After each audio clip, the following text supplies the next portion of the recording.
or the sandals that look like baby sandals when you get the sandals with the cargo shorts, bro. Yeah. They got the cargo shorts on and a polo. That's how black your foghorn just the brown sandals with all the straps. Oh man, with a little kvasse on the side and a mustard-based barbecue sauce. Yes, sir. Yes, sir. Listen, one last story before we go private. The artist, y'all so black. The artist at one point who was formerly known as Prince, the legendary, the great Prince, who we lost years ago. His estate has finally been settled. There was confusion about the wealth, the total worth of his estate, and because he did not have a will. The estate was settled, I believe, yesterday, and it gets $156 million final valuation, saying his music catalog is worth 150 some odd million dollars. I feel, James, in a world of billionaires, I kind of feel like Prince should be worth more than that. But then when I look at a whole lot of artists, a lot of artists would be lucky to get that kind of money valuation. I agree. Yeah, and actually, it was valued less than that. It was at 82.3 million, but they valued it again and increased it to 156.4. And they're speculating the reason why is because the IRS can get more taxes from that. God dang, you black folks can't do nothing in this country without there being some kind of catch. And they fought for that, though. They did. His estate fought for that because when they didn't accept that first value, and they fought for this one. But Ben, when I first saw the numbers of Prince, how they wanted to value this beautiful icon of a man, who they will in the future utilize him for NFTs and stuff like that. They're gonna do all of that. They're gonna make their money. They're gonna try to own his likeliness and make it the most American thing, right? This belongs to American history, right? And that's my problem when we think about white artists. If we think about Elvis and stuff, I'm pretty sure his estate is worth like God knows what. But for us black folks and black Americans, we had this particular artist. But think about the other major artists. That's right. Who were black in the past and what their estates are valued at now. I'm pretty sure they were shortchanged as well. Aretha Franklin. And I'm about to say, I have some names in the spreadsheet. Yeah, Aretha Franklin was 80 million. Stevie Wonder, his net worth is 200 million. Okay. And once you get up to the other people, let's listen to these numbers. Elton John, net worth as of 2018, 450 million. I can see that for Elton John, of course. Bruce Springsteen, 650 million. Wow. Billy Joel, 225 million.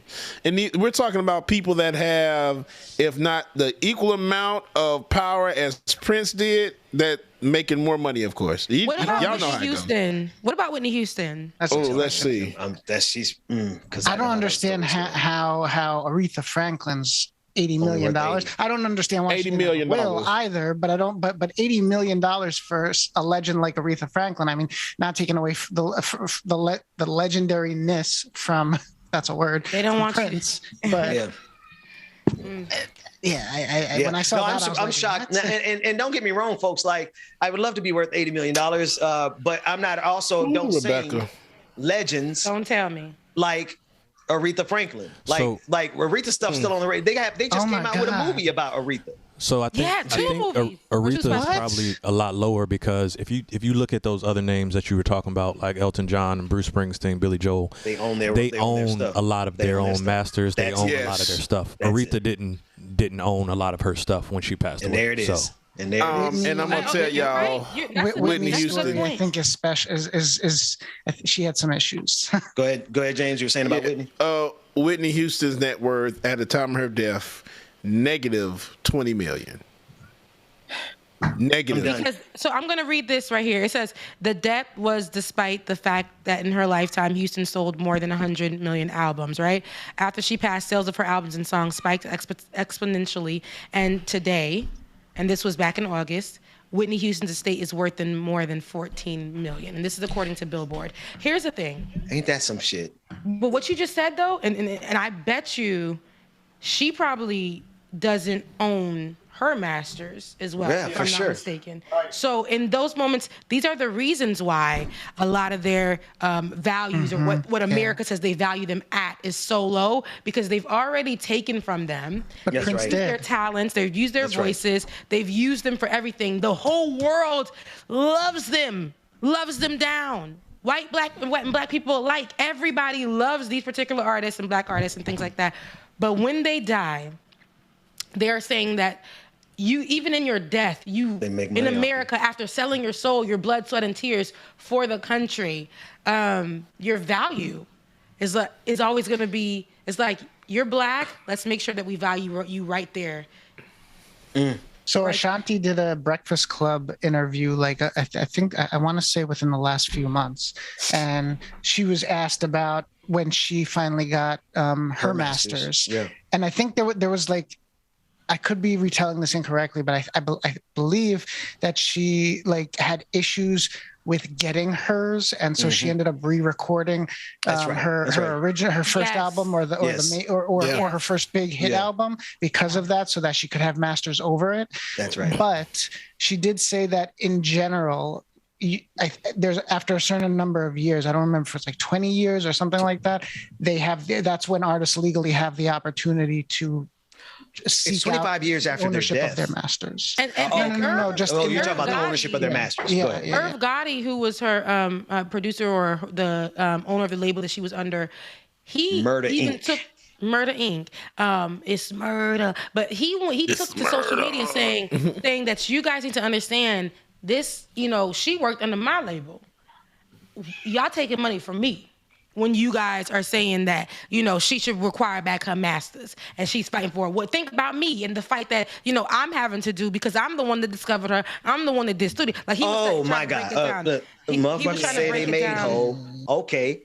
Turn around and make another Ashanti then. Irv, you made her. Go make another one. Right, that's his role. That ain't gonna happen. He made money off of the touring and off of anything related to the label. That doesn't mean that the label owner should be entitled to the actual peer. That's BS. See, because at the end of the day, listen, this is the reason I do the stuff the way I do it, is because I know one thing is true. At the end of the day, it's the combination of everybody that creates something that you can go out there and sell, right? It did take Irv Gotti. It did take the producers. It did take Ashanti. It took the whole team, right?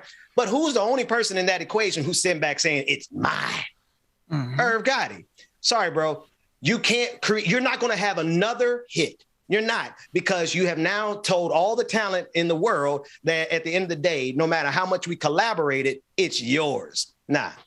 We couldn't do nothing grows like that. Nothing. No, and this is for even our aunties, like Auntie Anita Baker. She had to tell people not to purchase her music stop streaming her music until she is the owner of her masters. And you know what? She probably had to wait that 20 plus years to say, this is my time to grab my music and be the owner of my music, and make sure that when I pass, that what the America is going to value me at will not just be that. I will have my records and my belongings. They will be worth more than nobody's business, and we can add that to the value of my music, my blood and sweat and tears. And she's an older woman now, but her music, we know that's vintage, that's historic, that is. She's a mogul, a living mogul today. She's a legend. And she should not have to live in America where once she passes, they're going to value her at whatever they think she is because she's black. But utilized her, dried her up, made her drench and dry. NDRE talked about this music industry. The same way, it depleted her. She loves it, though. She loves it because this is what made her. This is her thing. This is her gift. Right. But how it has depleted her in so many moments where they've taken money from her. They've taken from her all kinds of things. And she had to get independent in Haven Street Studios and work on her own music in an independent manner, and then connect with major labels, but make sure that she has sole authority over her own. When you finally realize that, sometimes it's like you're just later on in life and you wish you knew these things. JoJo, but the white singer JoJo, Black in Her Heart. the white soul singer, he had to redo her whole album as well. That's right. And because they would not allow her to own her music. She had to go on a separate label and do her own thing. And see, a lot of them are now getting privy to this thing because we will not allow we being black folks, but you never should. Like, I think now we're becoming privy to it. We can't allow them to give us and say, I'm going to give you the world and give us, and we're living a way that we never thought we would live, on money and things like that. But they're still shortchanging you because you're black. So they value you at that because you're black. Can you imagine how many hits? Honestly, as big of a fan of Motown as I am, I can't leave Motown out of this conversation. But how many more hits Murder Inc. could have gotten out of Ashanti had they not tried to treat her just like she was just to help, right? Like, I don't know if Ashanti herself had more hits in her, but I'm just saying the surefire way to make sure a career ends is when you treat the talented people like they're nothing more than the hired help. And while you're making all that money, it's just, and I want to give her a double shout out because she reminded me of something I read, when I was 17, when I was trying to do the music industry, and I read the Music Industry Bible, right? The whole book, cover to cover. She can, in fact, all artists have the legal right to re-record all of their songs. Yeah. And there's nothing a record label can do about it. They simply just have to pay the people who wrote the songs their percentage. That says to me, if these labels keep playing around, y'all going to get a whole new line of music that are redone, all the hits that we love. Because if y'all not going to give the people who created it the rights to it, then they need to read that same book I read, the same book it sound like Ashanti and her team read, and y'all go remake all of your music and play it on the independent market. Then you're going to be okay, because you got to seize control of your life. Otherwise, Rebecca, it's the same exact thing that we went through. It's the same thing where they will use you. They will love your blackness. They will love your talent. And then they will keep everything and fire you. And then you just out on your own, despite all of the work that you did to create that because thing. You fought for, you came in and you fought for something better. You said, okay, hold on now. I realized that I was actually being paid lower. Is there a reason why? Hey, I realized that you didn't want me to be as black as you hired me to be. Is there a reason why now? You guys are a little too Rebecca, you're a little too BET. BET is hell. That's all right, because I will be black entertainment. I will be, and that's okay. But when you hired me on, you told me, wow, you're well-spoken, which means we know what that means. You're well-spoken. So what did you expect? You got 3 degrees. But you wear your hair big and your nails nice. I really like that. And you speak another language. Wow, that's so cool. We could use that. We could use that on our show. And you're a graduate of an HBCU. This was in my interview. And they wanted me to go there. They wanted me to sit and be that.